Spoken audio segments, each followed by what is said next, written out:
Hi, I'm Jessica, and lately, my life has been a bit of a roller coaster. Honestly, I never thought I'd be sharing all of this, but sometimes life throws surprises your way when you least expect it. I'm 31, and I work as a marketing executive. Up until recently, I thought I had everything pretty much under control. I married my college sweetheart, Noah, just over a year ago.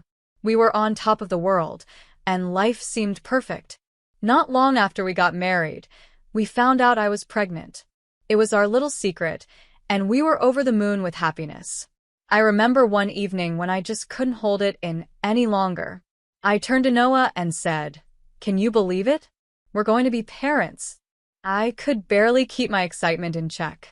Noah pulled me into a big hug, his eyes shining with joy. "I know, Jessica. It's amazing. But let's keep it quiet for now. At least until after the first trimester," he said gently, reminding me of the need to be cautious. I nodded, understanding, but keeping such a huge secret was harder than I'd imagined. The excitement was bubbling inside me, especially when we were around Noah's family. Oh, Noah's family. Let me give you a little picture of them. There's Lisa, my mother-in-law, who still believes her son needs constant care and mothering, even though he's an adult and married now. Then there's Terry, Noah's dad, who is about as involved in family matters as the armchair he sits in. And then there are Noah's siblings. His sister, Janet, looks at me like I somehow stole her most prized possession, and his brother, Brian, barely acknowledges my existence. Let's just say family gatherings are always an interesting experience. Take last Sunday's lunch, for example. We were all sitting down to eat when Lisa looked over at Noah and said, "Noah, honey, your shirt is wrinkled. Jessica, don't you know how to use an iron?" Her tone was sharp enough to cut through glass. I felt irritation rise in me, but I managed to keep my cool. "I'll make sure to double-check next time, Lisa," I replied, forcing a smile, even though my patience was running thin. Then Janet, always eager to jump in, added her 2 cents, smirking as she said, "Oh, Jessica, don't stress. Not everyone is cut out for homemaking." I could feel my blood pressure rise, but I refused to give her the satisfaction of reacting. I kept my smile steady, though I was definitely fuming on the inside. Later, when I finally got a moment to myself, I called my best friend, Olivia, to vent. "If Lisa makes one more comment about my housekeeping skills, I swear, I'm going to lose it," I said, pouring out my frustration. Olivia listened patiently, offering a mix of sympathy and laughter that helped me feel a little better. It's amazing what a good friend can do, even on the toughest days. So here I am, managing work, a new marriage, a big family, and now the news of a baby on the way. Life is definitely a whirlwind, but I'm learning to take it one day at a time, keeping my focus on the things that truly matter. I groaned into the phone as I told Olivia everything. She laughed on the other end, saying, "Girl, you married Noah, not his mother. You need to tell her to back off." I sighed, wishing it was that easy. "Noah hates conflict, and I don't want to start any family drama," I said. But honestly, sometimes it feels like I'm drowning in all their expectations. Olivia, always the practical one, said, "You've got to stand up for yourself, Jessica. Especially now, with a baby on the way." She was right, of course. But the thought of confronting Lisa and the rest of the family made my stomach turn. Or maybe it was just the morning sickness adding to my stress. Either way, I knew things couldn't go on like this forever. As the weeks went by, it became harder and harder to keep the pregnancy a secret. One night, as Noah and I lay in bed, he turned to me with a mix of excitement and nervousness in his eyes. "Jessica, I think it's time. Let's tell them about the baby at the family dinner next week," he said. He was looking at me, waiting for my reaction. I hesitated. Part of me wanted to keep our happy news to ourselves, away from Lisa's constant criticism and Janet's obvious jealousy. But I knew we couldn't keep this hidden forever. "Okay," I agreed, trying to sound braver than I felt. "Let's do it." Still, I couldn't shake the feeling that this announcement would change everything, for better or worse. I just didn't know how big of a change was coming. The day of the family dinner arrived, and I was a nervous wreck. I had spent hours cooking, hoping that maybe, just maybe, this time Lisa would be impressed. But that was wishful thinking. As soon as we sat down, Lisa commented, "Jessica, dear, the roast is a bit dry. Did you forget to baste it?" Her voice was syrupy sweet, but I could hear the criticism behind it. Forcing a smile, I replied, "I'll remember that for next time." But she wasn't done. "And that dress, is it new?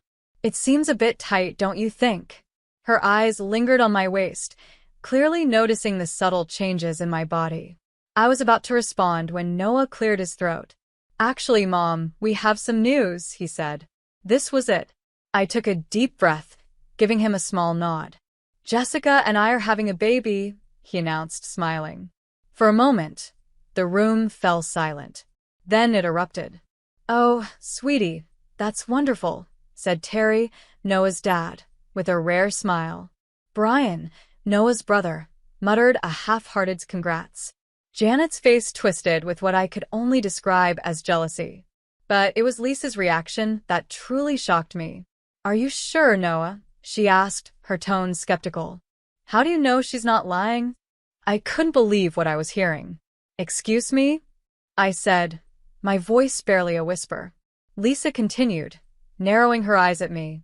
"It just seems like convenient timing, doesn't it? Just as Noah's career is taking off."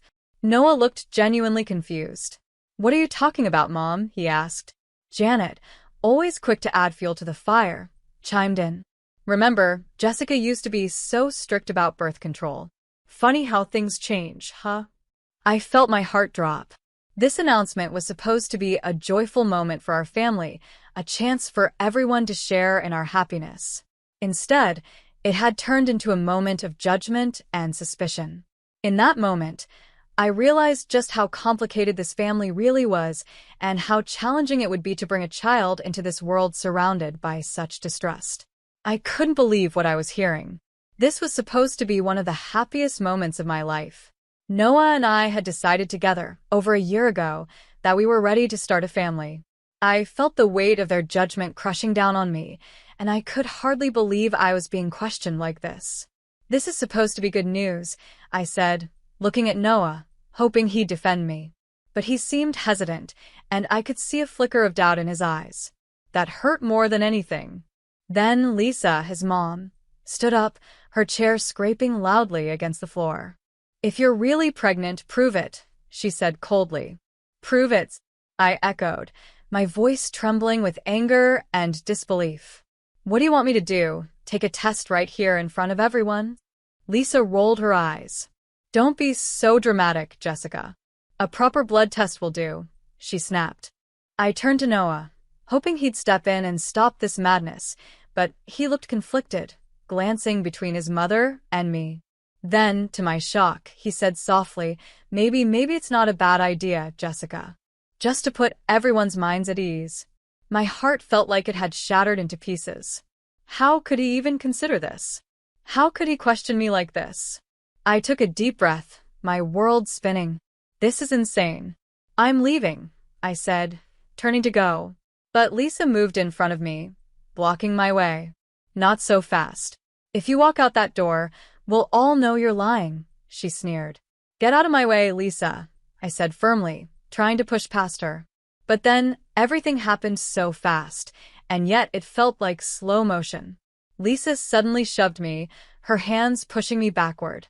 I stumbled, trying desperately to regain my balance. I saw Brian, Noah's brother, reaching out, trying to catch me, but it was too late. I fell backward, tumbling down the stairs. Everything went black.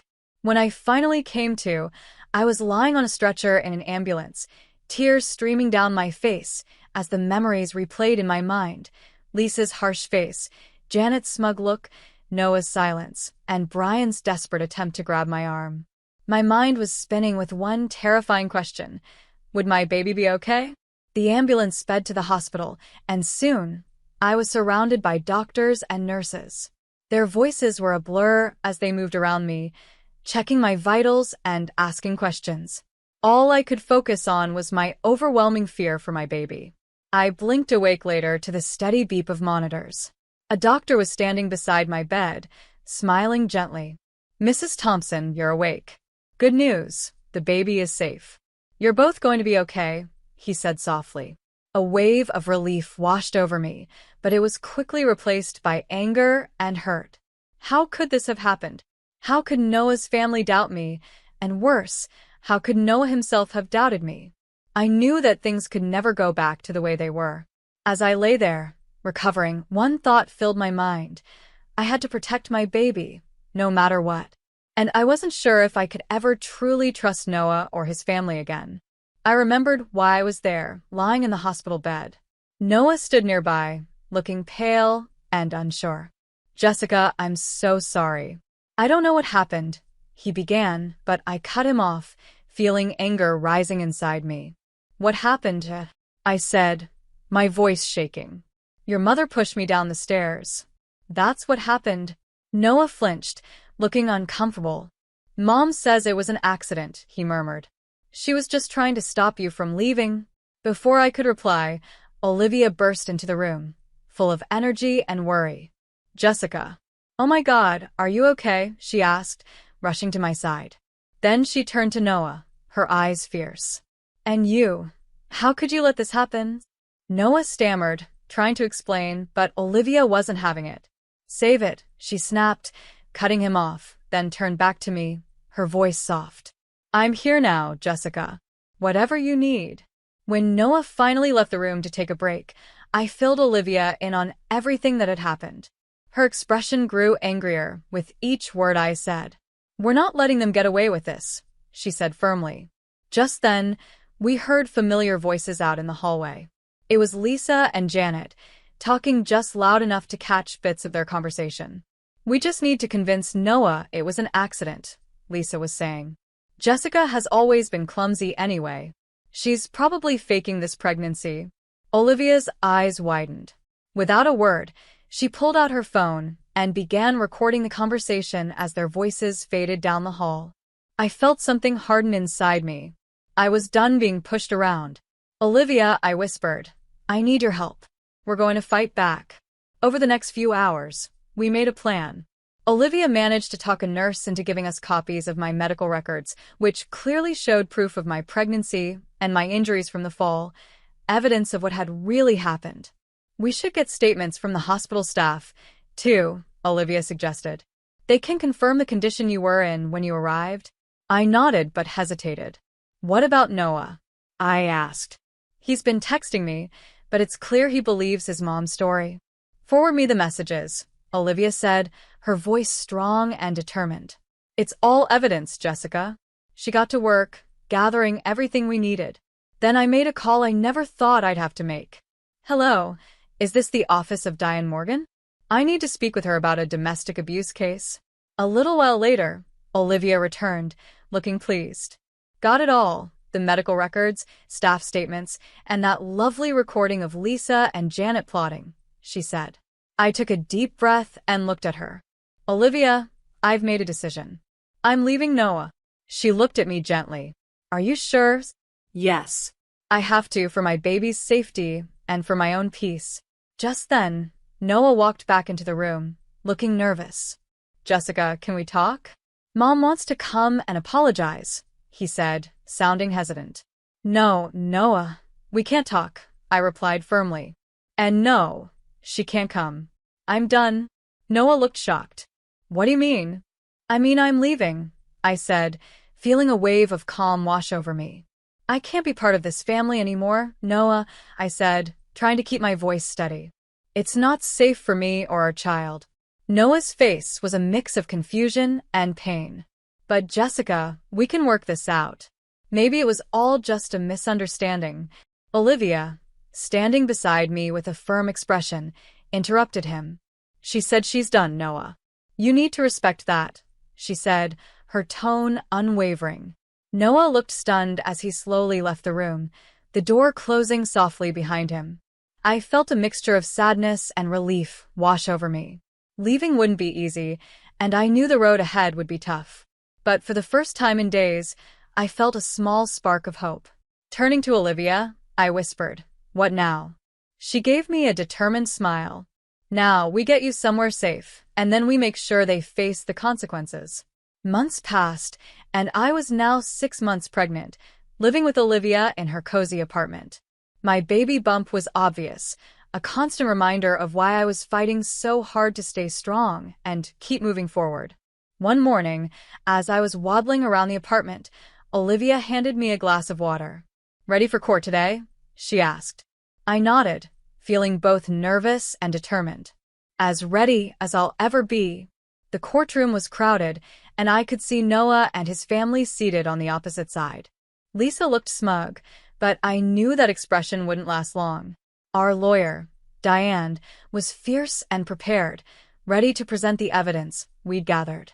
Diane began to go over everything carefully.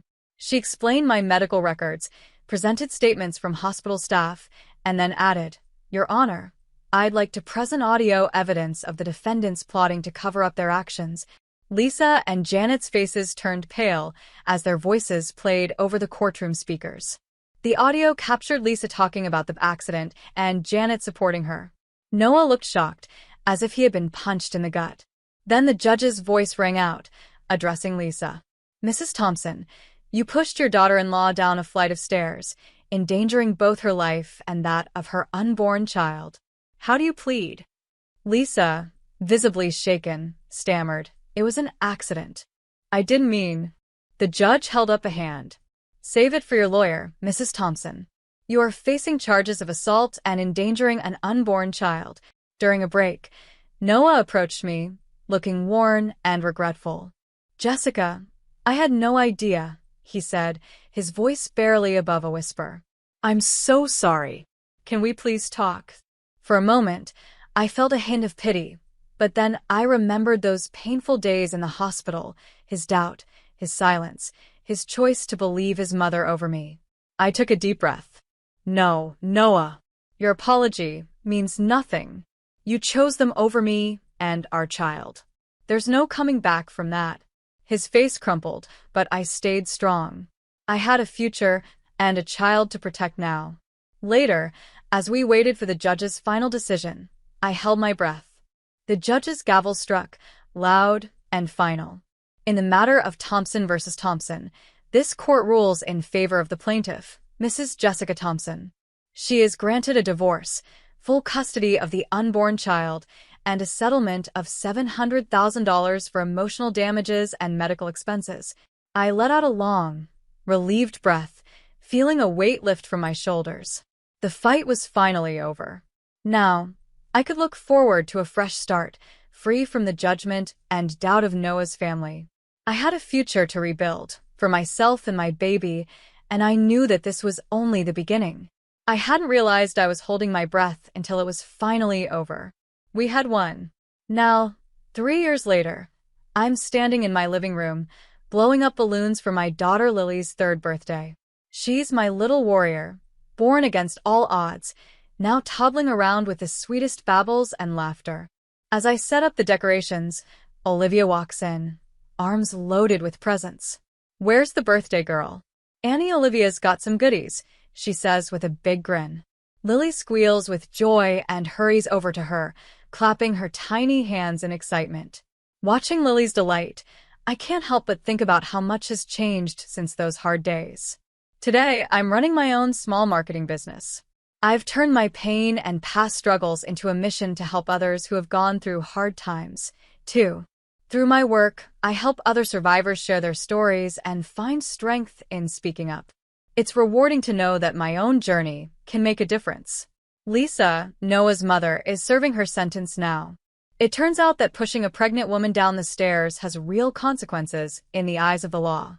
Justice was served, and I found my peace, moving forward without the fear and negativity she brought into my life. More friends arrive as the party fills the house with laughter, warmth, and love. These friends have become my family, the family I chose. Looking around at everyone here, I feel so grateful to have these people by my side. As the party winds down, I carry a sleepy Lily up to her room and gently tuck her into bed. I stroke her hair and whisper, "Happy birthday, my brave girl. The world is yours." In that quiet moment, I realize that the world is mine again, too. This life I have now is a fresh start, hard-earned and fiercely protected. I know that whatever challenges come next, Lily and I can handle them together. We've already been through so much and come out stronger. Before I go, I want to ask you something. If you had been in my shoes, would you have given Noah a second chance? Was I too harsh when I turned down his apology, or was I right to protect myself and my daughter from future harm? It's not an easy situation, and everyone may feel differently. What would you have done? Share your thoughts below. Your perspective might just help someone facing a similar choice. And if you found this story meaningful, please consider giving it a thumbs up. It helps others find these stories and learn from real-life experiences. And if you'd like to hear more, don't forget to subscribe. Your support means everything as we keep sharing stories that matter. Thank you for being part of this journey with us.